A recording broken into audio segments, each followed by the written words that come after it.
Hello everyone, and thank you for watching. My name's Nathan, and today I want to tell you about a moment that split my life into two. A moment that arrived not politely, not gently, but with the subtlety of a sledgehammer. A moment I now call the call that saved my life. Let me take you back to that day. I was at home, minding my own business, when my phone rang. Unknown number. Now, normally an unknown number means one thing. Nope. So naturally, I handed the phone to Mum, because that's how mature adults deal with responsibility. Mum answers and her face changes. "It's Wollongong Hospital," she says. "They want to send an ambulance right now." I laughed. "They've definitely got the wrong guy. I feel fine." Spoiler alert, they did. What I didn't know was that inside me, silently, quietly, invisibly, a war was going on. My kidneys were failing. Stage 5, terminal without help, 18 months. That's what my body would have had left. And with that one call, my life split into two eras. Before the call and after the call. Lesson 1, listen to yourself. Sometimes life whispers. Sometimes it taps you on the shoulder. And sometimes it screams down the phone demanding an ambulance. That call wasn't a mistake. It was a wake-up. A confrontation with reality I didn't know I needed. See, fear makes us experts in convincing ourselves everything is fine. I feel fine. I'll deal with it later. It's probably nothing. But fear delays healing.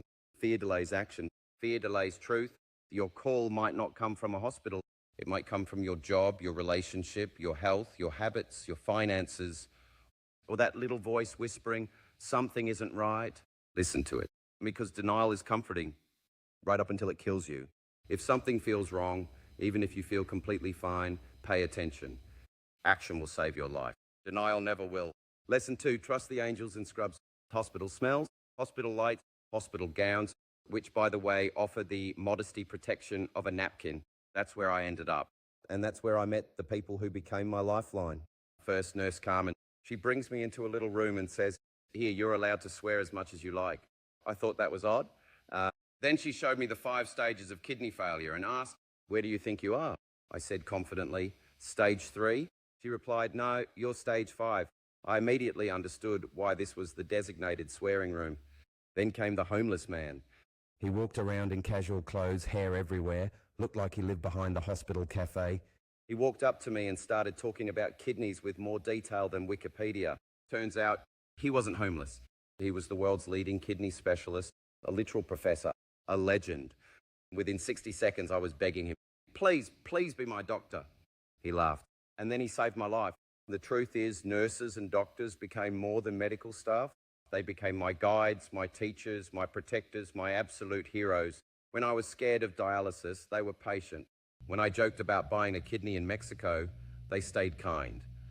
When I didn't understand my own body, they educated me. And when I lost hope, they carried it for me until I could hold it myself. They didn't just treat my body, they treated my spirit. Their compassion outperformed any medicine.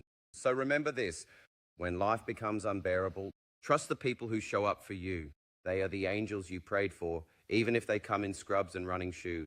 Lesson 3, never give up on life. Fast forward, dialysis, needles, trying to pretend everything was normal when nothing was normal, waiting for a donor, waiting for hope, and then 2:00 a.m., the phone again, the call, the one every dialysis patient dreams of, a perfect kidney match, my second chance. We raced from Thorold to Randwick with my hospital bag ready, comfortable shirt, phone charger, the essentials for a miracle. Walking into the operating theatre, I realised just how massive the surgery was. There were enough medical staff to form a rugby team. I looked at the anaesthetist and said, "Give me the Michael Jackson stuff, and if I don't wake up, make sure I'm smiling."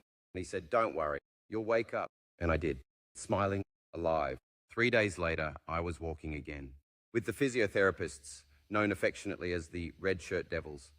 Because trust me, if you see someone in a red physio shirt coming toward you, run. They will make you walk whether you like it or not. But then came a twist, a plot twist no one ordered. I became the first patient in the hospital's history to get COVID 3 days after a kidney transplant. Imagine this. My immune system was intentionally suppressed to protect the new kidney, but needed to be strong enough to fight COVID. 2 opposite medical goals. At the same time, the doctors juggled the impossible. I fought for 6 long weeks, but I lived. I survived a failing organ, a major surgery, and a virus that arrived at the worst possible moment. And now, years later, I travel, I laugh, I breathe, I see my nephrologist only twice a year. I even made it to the Maldives, something dialysis never would have allowed. A kidney transplant isn't a cure, but it is a bridge. From fear to freedom, from illness to possibility, from surviving to living. Yes, I still get tired. Yes, I rest more than I used to, but I am here, alive, grateful, changed. Life will collapse on you at some point, unexpectedly, unfairly, unapologetically. And when it does, you have two choices. You can freeze or you can fight. I chose to fight, even when I was terrified, even when the odds were awful, even when I didn't know what tomorrow looked like. And if you are facing your own storm, choose life, choose hope, choose action, choose to keep moving, even if you're crawling. Survival isn't about organs or surgeries. It's about resilience. It's about refusing to surrender. It's about understanding that the human spirit is stronger than we ever give it credit for. I was born with 2 kidneys. I live now with 1 and a whole new purpose. If I can survive stage 5 kidney failure, you can survive what you're facing too.